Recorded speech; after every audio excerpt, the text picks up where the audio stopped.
é bom. Deus é bom. Salmo 119, versículo 36.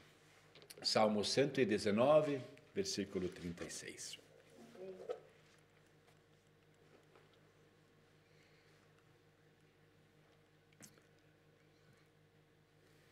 Dá-me, amor, a sua palavra,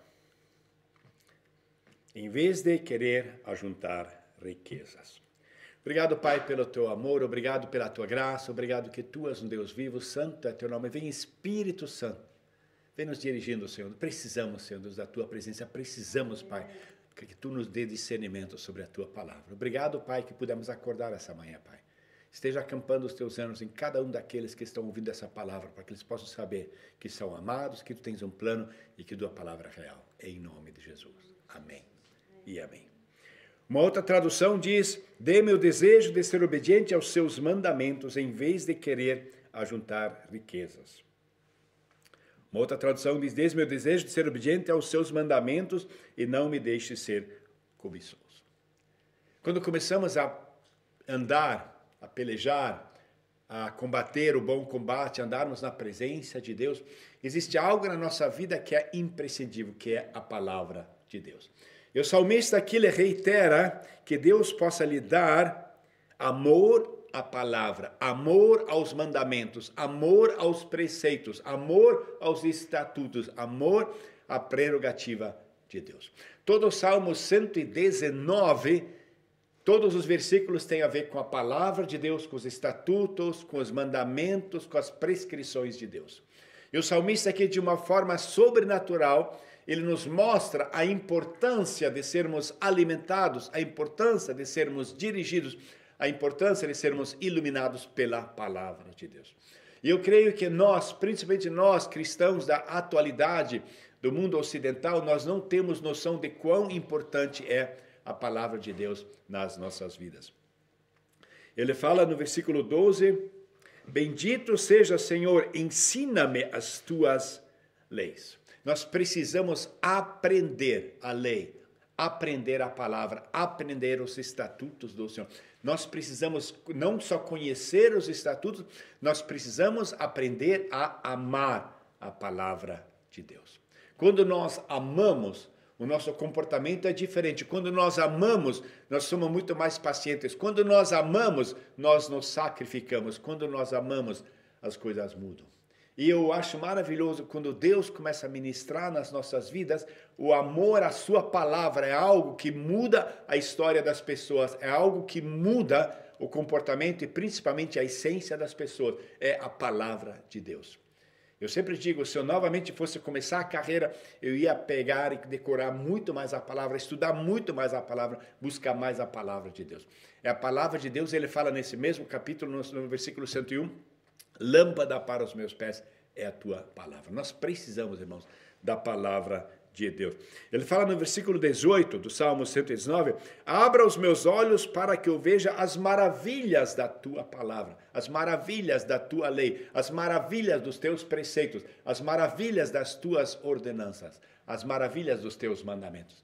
Irmão, nós precisamos conhecer a beleza da palavra de Deus e saber quão maravilhoso é quando Deus começa a ministrar nas nossas vidas, que nós somos chamados a entendermos a palavra de Deus. Se nós obedecermos a palavra de Deus, evitamos muitos problemas nas nossas vidas. Em Isaías 48, ele fala no versículo 18, se você tivesse obedecido aos meus mandamentos, a sua paz seria como um rio e a sua salvação como as ondas do mar.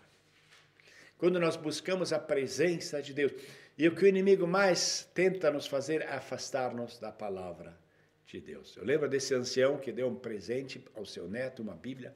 Ele falou, olha, ou a palavra de Deus vai afastar você dos pecados, ou os pecados vão afastar você da palavra de Deus.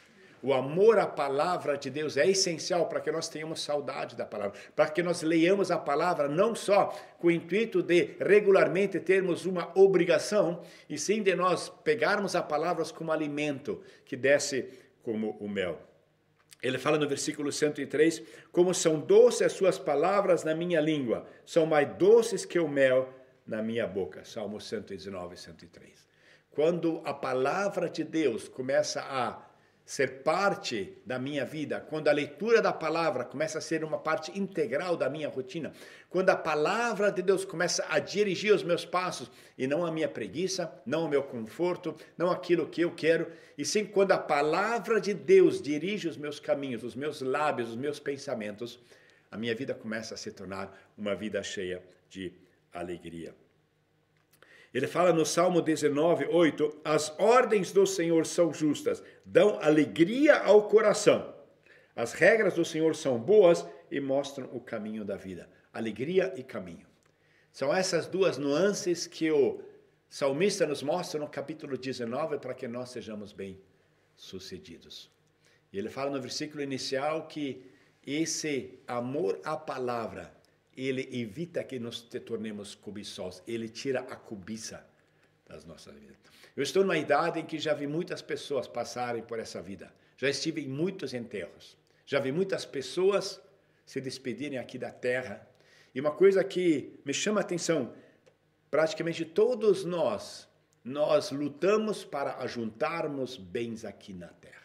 É interessante o quanto nós lutamos para sermos bem-sucedidos e quão pouco nós lutamos para buscarmos a palavra de Deus. Quanto lutamos para buscar o dinheiro e quão pouco para buscar a palavra que tem valor eterno.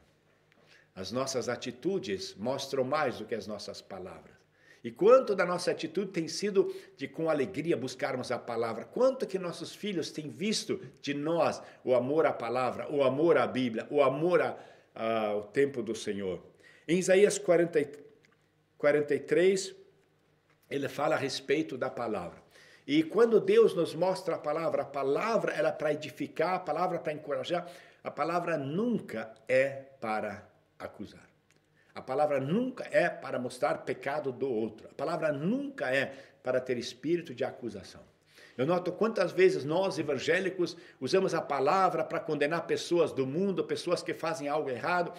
Deus quer que nós, com a palavra, que nós temos o nosso foco voltado para as boas novas, para a palavra. Porque no mundo que nós estivermos no céu, não vai mais ter pecado. Inclusive, a Bíblia diz que Deus não vai se lembrar dos pecados. Em Isaías 43, ele fala no versículo 25 na versão portuguesa, eu mesmo sou o que apago as suas transgressões por amor de mim, e dos teus pecados eu não me lembro mais. Os pecados, Deus conscientemente apaga da sua memória, não que ele não possa se lembrar. E esses pecados são de todos, de nós, das pessoas que viverão e das pessoas que já viveram. Tem alguns estudiosos da palavra, eles dizem que quando chegarem no céu não haverá lembrança dos pecados, nem nossos, nem mesmo das pessoas na Bíblia, onde os pecados estão relatados, é para nosso conhecimento aqui na terra, mas quando chegarmos no céu, e você for conversar com Pedro, com o apóstolo Pedro, você não vai lembrar do pecado que ele cometeu, porque você só vai lembrar da bênção que ele foi. Você não vai lembrar do pecado de Davi, porque Deus apaga da memória todo o pecado. E nós, muitas vezes, temos essa tendência de nos justificarmos usando o dedo para mostrar o pecado dos outros. E nunca é a intenção da palavra que o pecado seja vislumbrado, que a outra pessoa seja exposta. E sim, a intenção do pecado é trazer cura, trazer restauração, aproximar Deus da pessoa, fazer com que Deus esteja ministrando. Nós muitas vezes esquecemos dos preceitos da palavra. E o salmista diz, dá-me amor à tua palavra e não permita que eu seja cobiçoso. Como é triste quando alguém deixa essa terra e deixou apenas riquezas que trazem briga aos seus descendentes, mas não trouxe a palavra, não trouxe o amor, não trouxe vida. Nós muitas vezes esquecemos daquilo que Deus quer fazer nas nossas vidas, e como é maravilhoso quando vemos a palavra de Deus ministrando ao nosso coração. Eu acho maravilhoso quando existem pessoas que você vê que elas não são chegadas a mostrar o pecado. Eu acho que uma história clássica, que você provavelmente já conhece, é a história de um jovem. Um jovem, ele encontra um senhor de idade e pergunta para ele, lembra de mim? O velho diz, não. Aí o jovem explica que foi aluno dele. E o professor pergunta, e o que você tem feito? E o jovem responde, me tornei professor. Ele falou, que bom, como eu. Aí ele diz, na verdade, eu me tornei professor justamente por sua causa. Ele disse, como assim? E ele contou, um dia um amigo meu, também estudante, chegou com um relógio novo e bonito, e eu decidi que eu queria ele para mim. E roubei e tirei do bolso dele. Logo depois, o meu amigo notou o roubo e imediatamente reclamou ao professor que era o senhor. Então o senhor parou a aula e disse, o relógio do seu colega foi roubado durante a aula hoje. Quem roubou, devolva-o. Eu não devolvi porque eu tinha medo e não queria fazê-lo. Então o senhor fechou a porta e disse para todos nos levantarmos e queria vasculhar os nossos bolsos até encontrar o relógio. Mas disse para nós fecharmos os nossos olhos porque só procuraria se todos tivessem de olhos fechados. Então assim fizemos e o professor foi de bolso em bolso. Quando chegou no meu, encontrou o relógio, pegou ele. Então continuou a procurar o bolso de todos. Abram os olhos, já temos o relógio. O senhor não me disse nada e nunca mencionou o episódio. Nunca disse quem foi que roubou o relógio. Naquele dia, você salvou a minha dignidade para sempre.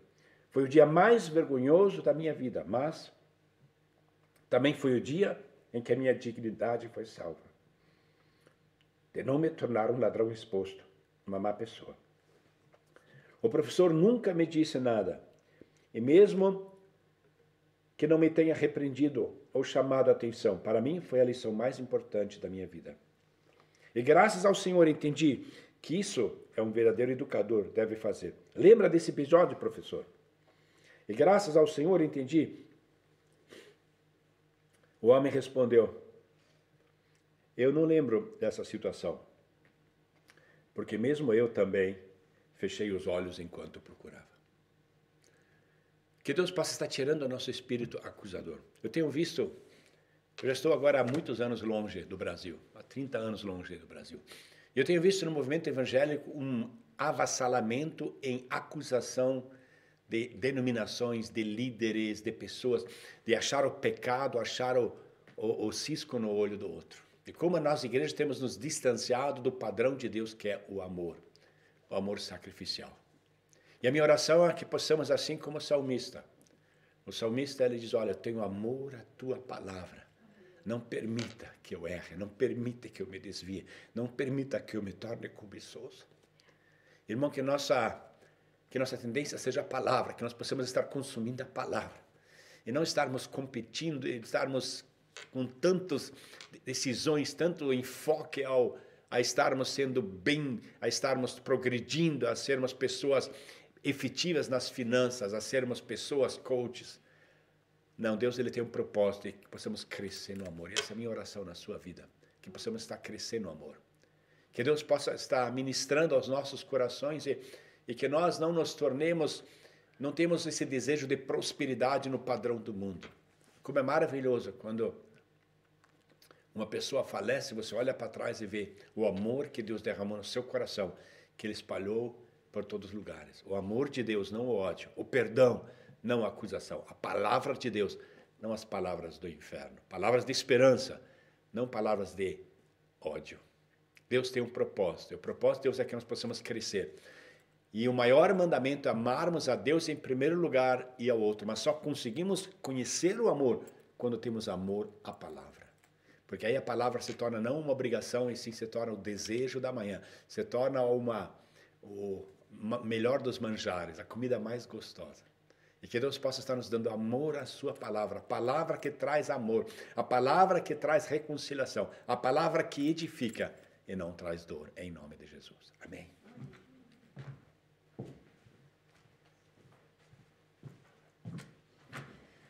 Oh, glória. Oh, querido Deus. Muito, muito obrigado, Senhor Deus, por este novo dia, Senhor, por esta nova manhã. E, Senhor, que aqui, Senhor, na Tua casa, nos podemos reunir e aprender cada vez mais, Senhor, da Tua palavra. Que temos essa liberdade de ter a Tua palavra. Senhor, que nós temos a oportunidade de nos reunirmos em Teu santo nome. Senhor, muito obrigado, Senhor, pela Tua palavra, que hoje nós já temos ela. Senhor Deus, já tanta coisa já aconteceu e hoje nós temos acesso à Tua palavra. Que essa palavra possa, Senhor, realmente trazer vida para as nossas vidas. Jesus pagou um preço tão alto, Senhor, para que nós hoje podemos ter a salvação. Hoje nós podemos ter esse acesso ao Pai. Esse véu foi rasgado, Senhor, nós podemos chegar na Tua presença. Nós tens deixado a Tua palavra para ensino, para orientação, para nos dizer a direção. Oh, Senhor Deus, perdoa quando tantas vezes negligenciamos a Tua palavra, quando tantas outras coisas nos distraem, nos ocupam, e nós não, Senhor Deus, nós gostamos da Tua palavra, Senhor, nós colocamos ela como uma obrigação.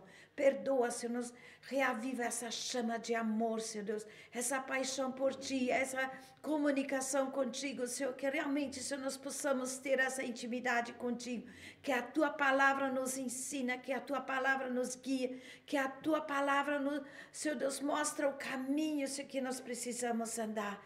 Queremos ser fiel a Ti, Senhor. Muito, muito obrigado. Até aqui o Senhor nos tem guardado, guiado e abençoado. Muito obrigado. Temos tantos motivos para Te agradecer. E queremos segurar firme na Tua mão. Seguir esse caminho, Senhor, para a honra e glória do Teu nome. Cuida de cada um, Senhor. Conhece desafios, conhece dificuldades. E muitas vezes, Senhor, nós esquecemos da Tua palavra. Perdoa, Senhor. Não, a palavra é a primeira coisa que nós queremos ter para ela nos orientar, para ela nos dirigir, para ela nos capacitar, Senhor Deus, a ser achado fiel. Ser esta luz que brilha para Ti, Senhor, para a honra e glória do Teu santo nome, em nome de Jesus. Amém.